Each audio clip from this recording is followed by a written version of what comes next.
외교부 제1차관을 지낸 최종건 연세대 교수와 함께합니다. 어서 오세요. 안녕하십니까. 네, 저희 시선 집중의 기본 모토가 삐딱선 정신인데 네. 이거 말고 하나가 더 있습니다.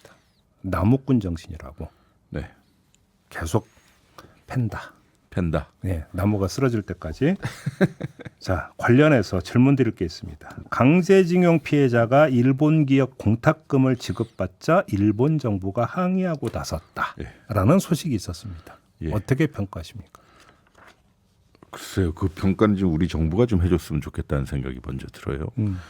우리 정부는 관련 법령에 의해 처리된 것으로 알고 있다. 이게 공식 멘트였습니까? 예. 관련 법령에 따라 절차가 진행된 것이고 외교부는 강제동원 피해자 지원재단에서 배상금을 지급한다는 정부 입장에는 변화가 없다라고 얘기했는데 이건 조금 설명이 필요해요. 물론 뭐 이 아젠다 세팅이라는 용어를 뭐 대부분 다 아시다시피 어떤 사안이 발생되면 어떻게 프레임 짜는 것도 중요하지만 저는 그 이슈를 유지하는 것도 중요하다고 생각해요. 그럼요. 이제 강제징용공 문제는 지나간 사안이 되면 안 된다는 것이 제 개인적 소신이고요. 아젠다 키핑. 네, 그렇죠. 아젠다 키핑이요. 그리고 인간적으로 지난 정부의 책임자 중 한 사람으로서 이 사안을 피해자의 뜻대로 해결하지 못한 것에 책임감도 있어서 이 문제는 제가 계속 유심히 보고 있습니다. 네.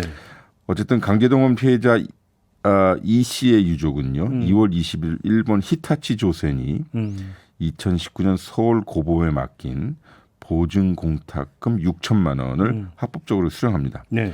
여기서 보증 공탁금이라고 하면 강제 집행을 막기 위해 이 민사 소송에서 피고가 패소한 피고가 이 법원에다 맡긴 돈이에요. 그래서 이제 배상 판결이 나왔는데 네. 배상을 해줘야 되는데서 배상을 안 해주거나 네. 이러면 뭐 재산 압류 들어간다든지 그렇죠. 이런 걸 막기 위해서 그렇죠. 돈 걸어놓는 거. 그렇죠. 네.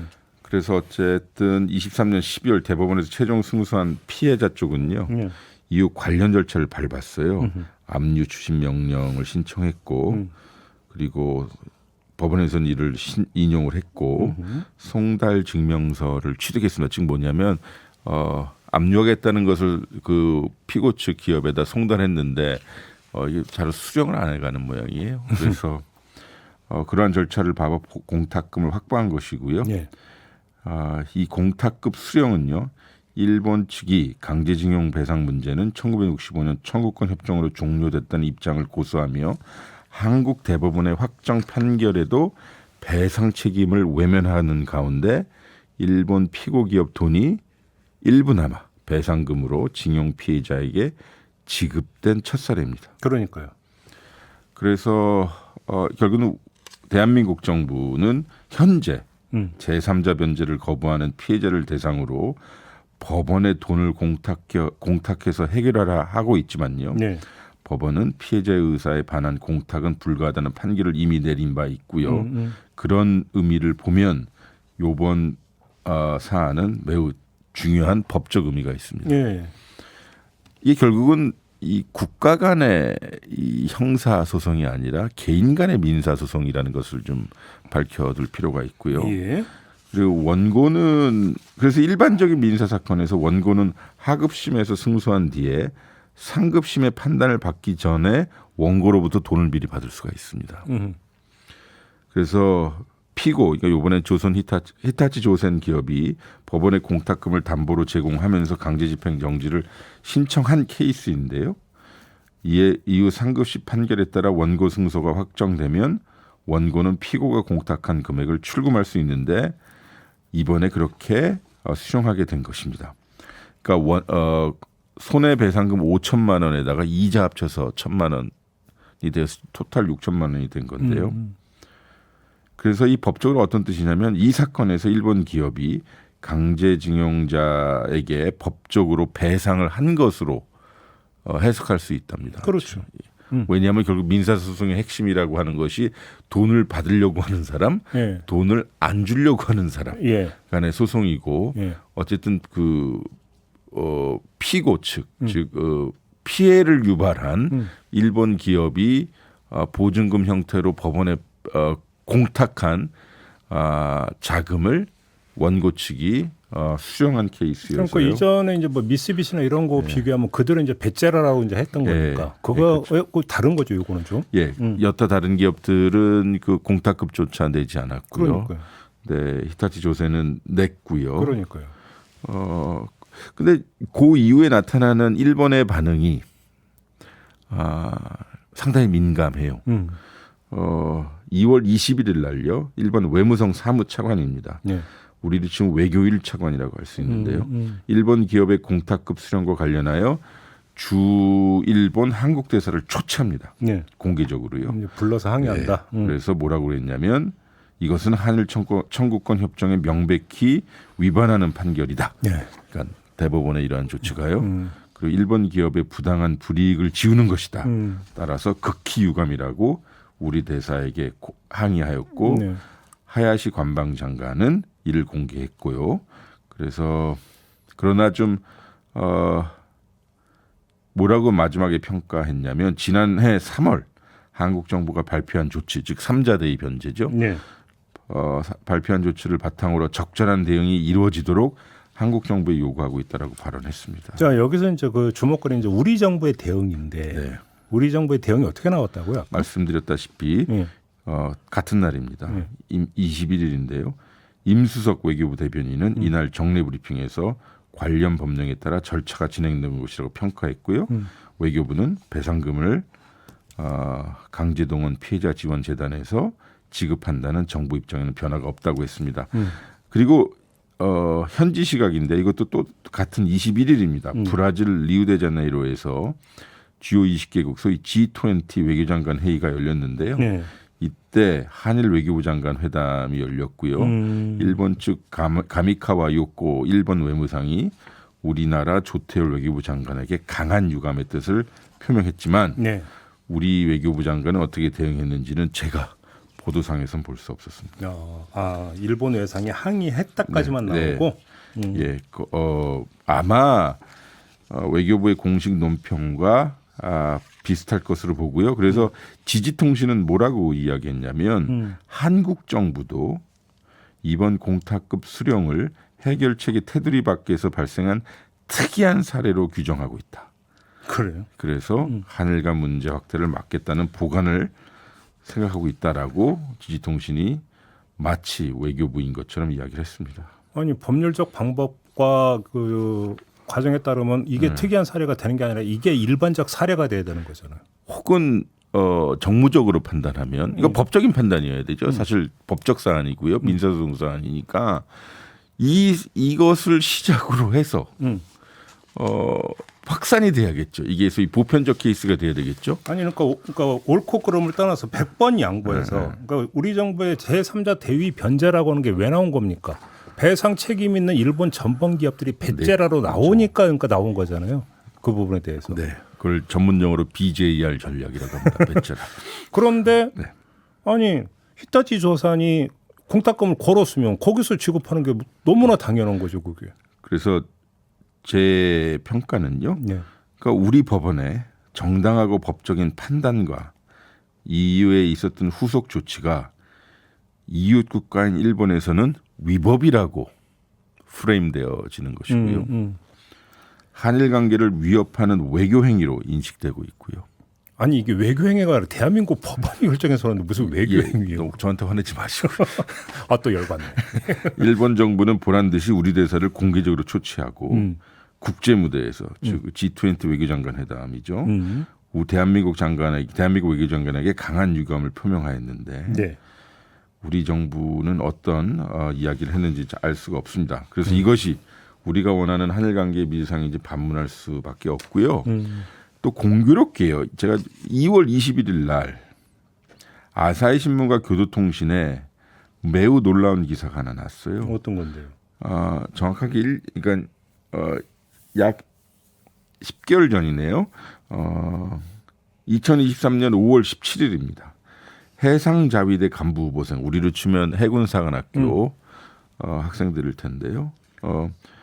해상자위대 간부후보생 165명이 제복 차림으로 야스쿠니 신사를 단체 참배했다는 보도가 어허. 아사히 신문과 교도통신을 통해 나왔는데 예. 우리 정부는 중한일본 대사 초치는커녕 무슨 언론 브리핑이나 다 했는가라고 묻고 싶습니다.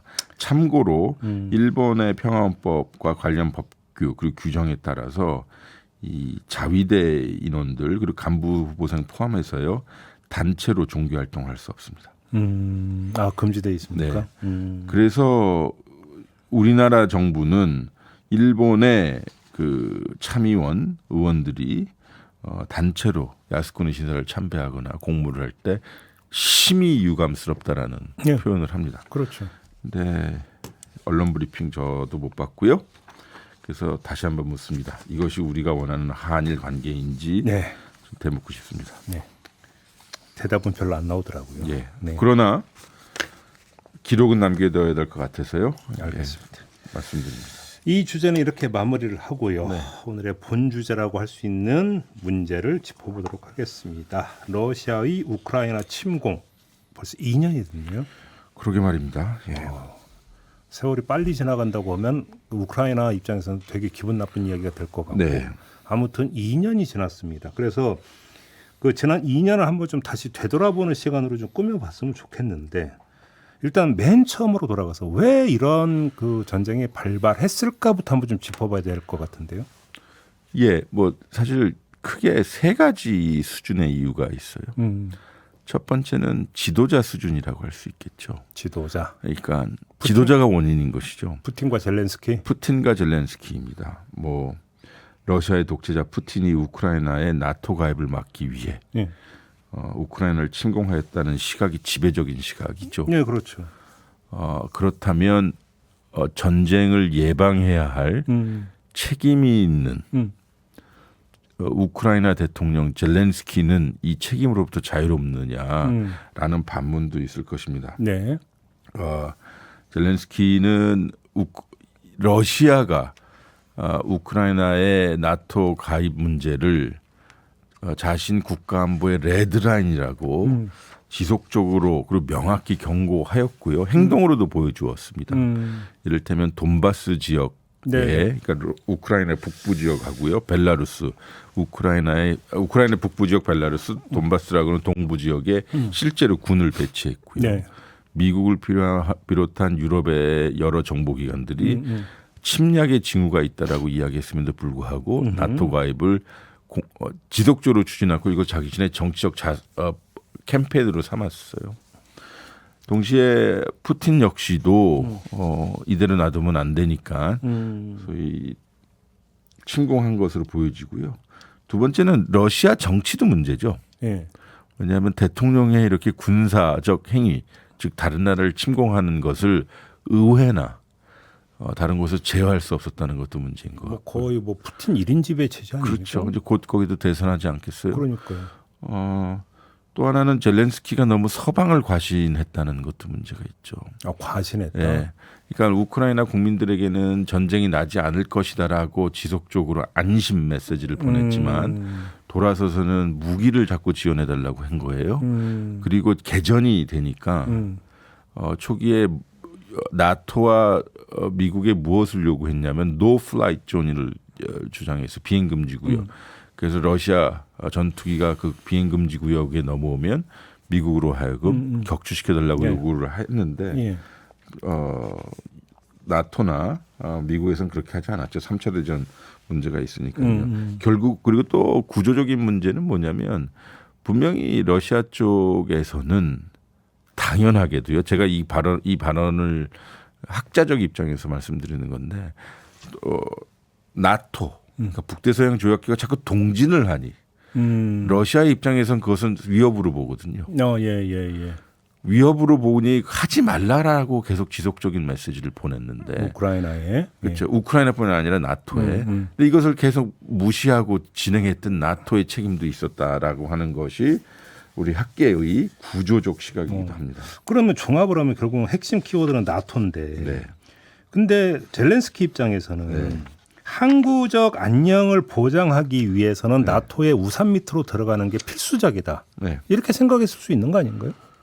저는 그 발언을 한편 받아들이면서도 그렇게 전쟁의 위협이 소위 자기 인접국인 그리고 강대국인 러시아로부터 왔었다면 거기에 대해서 외교적 해법을 했어야 됐고 그리고 반드시 왜 그때여야 하느냐인 쉽게 것이죠. 좀 너무 단순하게 접근했다는 예. 말씀이신 거예요? 예.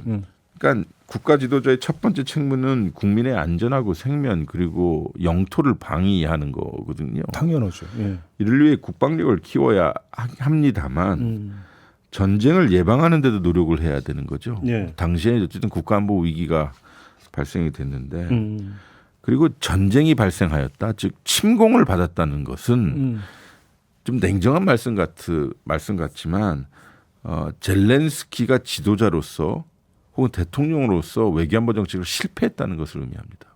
그러니까 전쟁을 막지 못했다라는 예, 점에서 그렇죠. 예. 물론 전쟁이 터진 후에 국제 지지를 그리고 국내적 통합을 이뤄냈다는 것은 그에게 일종의 크레딧을 줘야 하지만 그거는 사후 약방문 같은 거다. 근데 교수님의 지금 그 말씀이 약간의 오해의 소지도 있을 수 있는 게 네. 침공한 쪽이 문제가 있는 거지. 침공을 못 막은 쪽이 문제가 있는 걸로 먼저 이야기하는 것은 오해의 소지가 있다. 이런 얘기도 나올 수 있거든요. 첫 번째는요, 제가 되게 많이 오해를 받고 살아요. 그거에 대해서는 전혀 두렵지 않아요. 예. 이건 이제 뭐 이런저런 모자를 다 띄고요. 그냥 국제정치 이론을 그냥 공부하는 학자적- 학자로서 예. 얘기하는 건데요. 당연히 2차 세계대전이 왜 났냐? 히틀러 때문에 난 거죠. 그렇죠. 요번에 우크라이나 전쟁이 왜 났느냐라고 했었을 때는 당연히 푸틴 때문에 난 것이죠. 그러니까 푸틴이 예. 이럴 걸 뻔히 아는데 왜 그러나 그러면 푸틴은 왜 침공하였는가? 혹은 왜 그 시기에 그날에 정확하게 2년 전 오늘 2월 24일 날 침공했느냐라는 질문을 하면 구조적, 국내 정치적 이유를 얘기할 수밖에 없는 거죠. 우크라이나가 가만히 있는데 그걸 침공했으면 정말 푸틴은 정말 악마적 존재 아니겠어요? 네, 저는 네. 그를 뭐 개인적으로 만난 적도 없고 뭐 할 없지만 구조적인 이야기를 얘기합니다. 그러니까 제가 왜 이 질문을 드렸냐면 침공 직후에 이제 국내외적으로 이런 주장이 좀 약간 있었다고 하더라고요. 예, 많이 두들겨 드셨어요. 그래서 푸틴이 침공을 했지만 예. 미국이 유도한 측면이 있다. 뭐 이런 식으로. 예, 저는 그 당시에 현직이었고요. 음. 사실 이렇게 저도 전쟁을 감행하겠어라고 생각을 했는데 미국 측의 정보 보고가 상당히 자세했고요. 그리고 그러한 똑같은 메시지가 전 세계적으로 나갔어요. 전쟁이 일어날 수 있으니 대비하라. 결국은 조금 전에 말씀하셨던 세 가지 요인을 종합을 해보면 문제는 역시 정치네요. 예, 그러니까 지도자의 역량이 전 중요하다고 리더십과 봅니다. 정치 구조의 문제.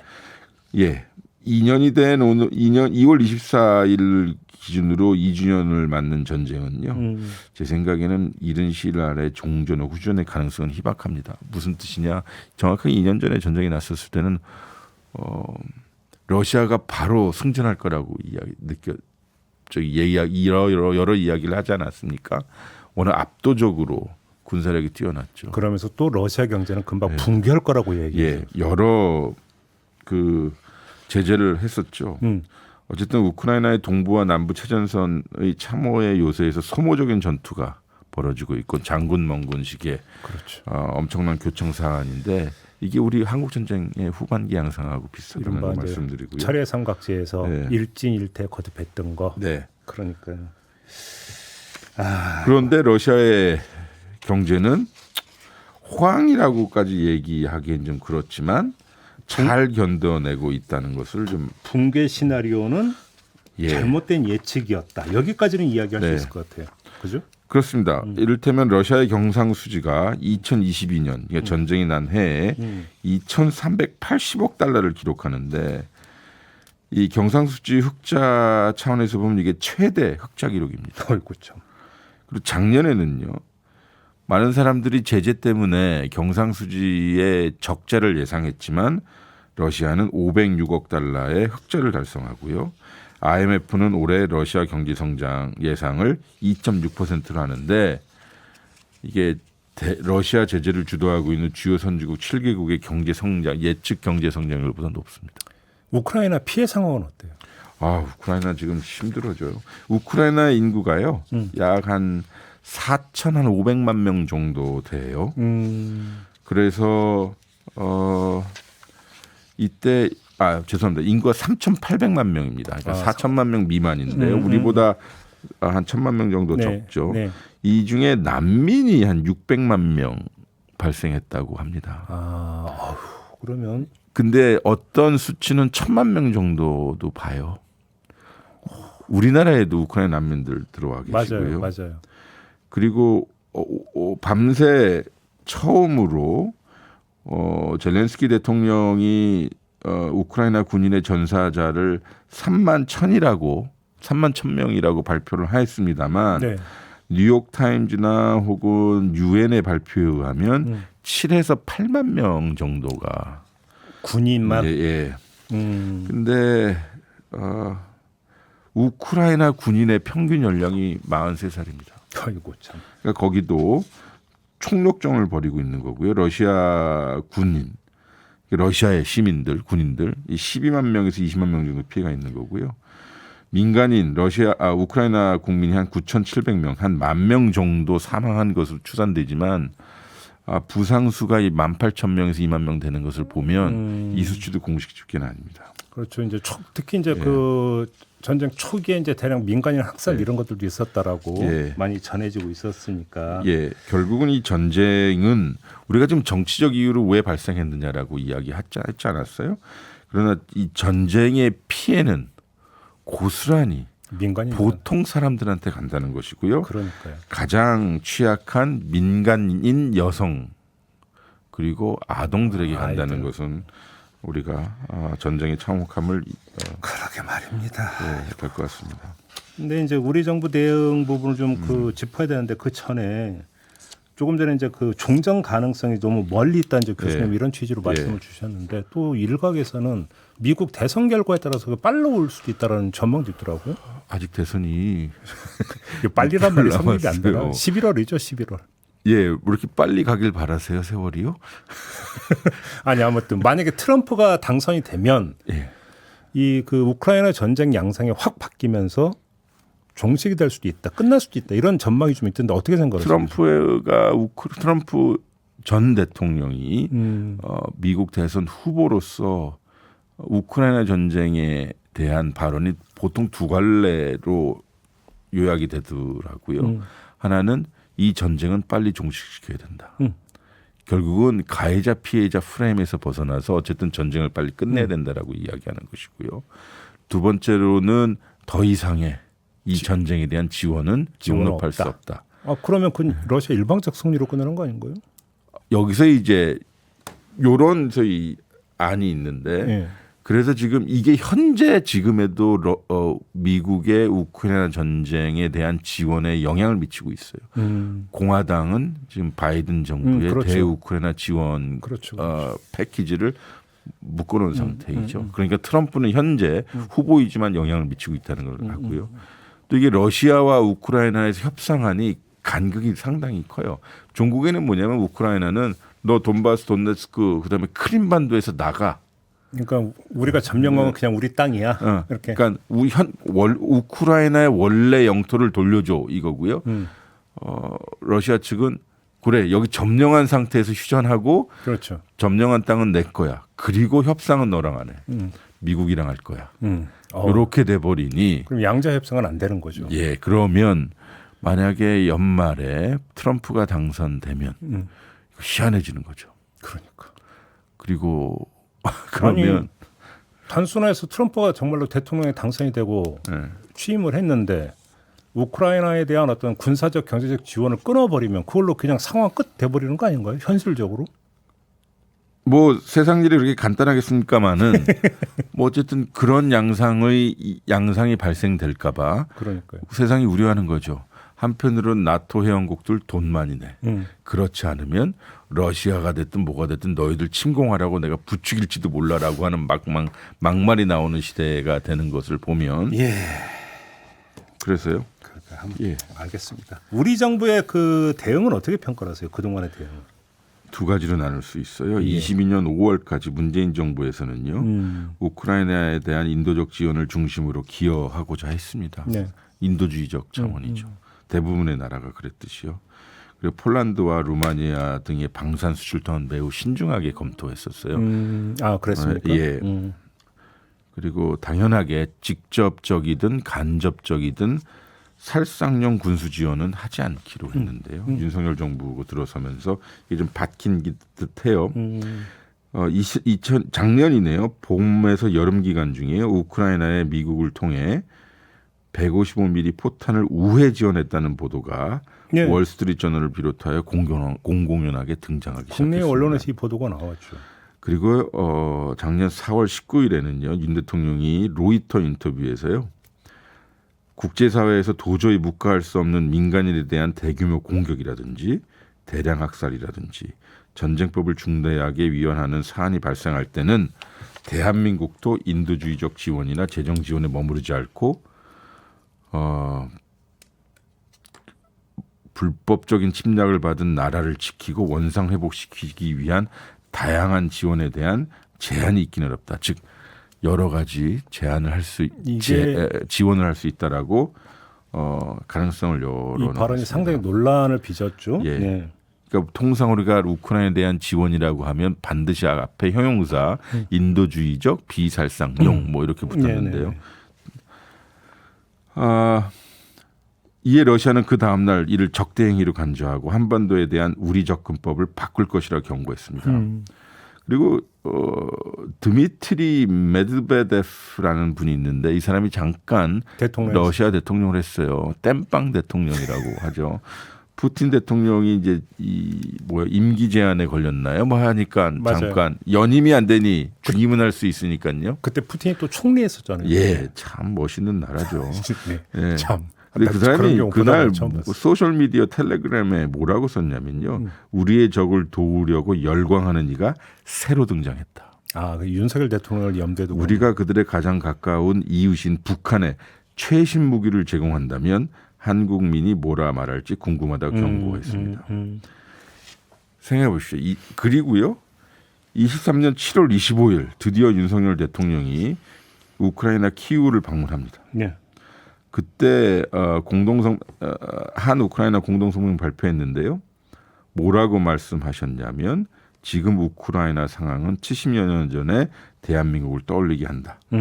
생즉사 사직생의 정신으로 우리가 강력히 연대해 함께 싸워나간다면 분명 우리의 자유와 민주주의를 지켜낼 것이라고 했습니다. 그 뒤에 이제 최근에는 러시아 외무성 대변인이 또 직격을 하는 이런 입장을 내놓은 것 같아요. 그렇습니다. 이건 외교적 좀 결례에 해당이 된다는 지적은 좀 있었습니다. 예, 근데 전쟁을 하고 있는 나라의 입장에서 보면 뭐 결례는 사실 신경 안 쓰겠죠. 예. 저의 입장, 우리나라의 입장에서 보면 이건 조금은 좀 거리를 둬야 되는데 대한민국의 최고 지도자가 이런저런 발언을 가감없이 이야기하니 상대방이 반응했어야 할 것입니다. 어쨌든 이런저런 에피소드를 제가 말씀드렸는데요. 우리가 지금 목도하는 것은 한소 수교 이후 30년 동안 이어져온 한반도에 대한 접근법을 러시아가 바꾸고 있는 과정입니다. 그 결과 북러는 전략적으로 협력을 강화하고 우크라이나 전장에 러시아가 발사한 미사일이 북한제라는 이야기가 많이 나오고요. 방탄 차량도 선물했다고. 우주 협력부터 관광 그러니 그러니까 최근에 이제 북한이 미사일 순항 미사일이니 탄도에서 많이 쏘아 올렸잖아요. 그게 실험 차원인데 그게 결국은 러시아의 기술 지원 이것도 연결되는 거 아니에요? 이런 해석도 있더라고요. 그 해석은 검증이 불가능하기 때문에 그렇죠. 확인이 안 되죠. 확인 안 되는 발언이나 저는 제 생각엔 거기까지는 안 갔을 텐데요. 아직은. 네.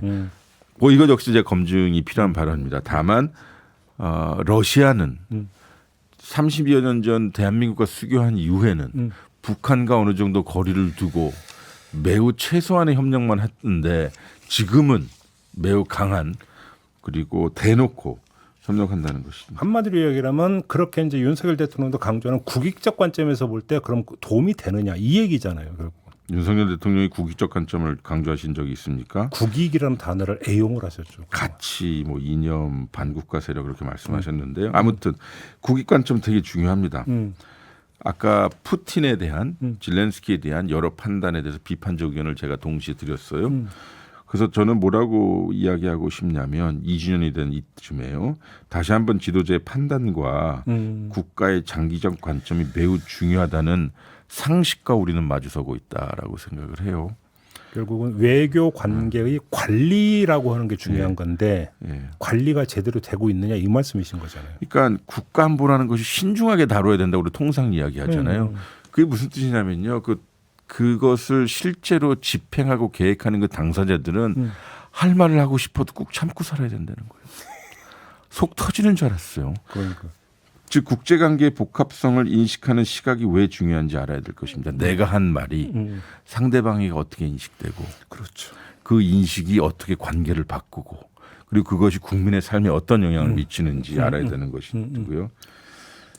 그리고 한반도의 지금 전략적 불확실성이 증가한다라고 이야기하는데 그게 우크라이나 전쟁에서 영향을 받았다면 좋을 게 하나도 없는 거죠.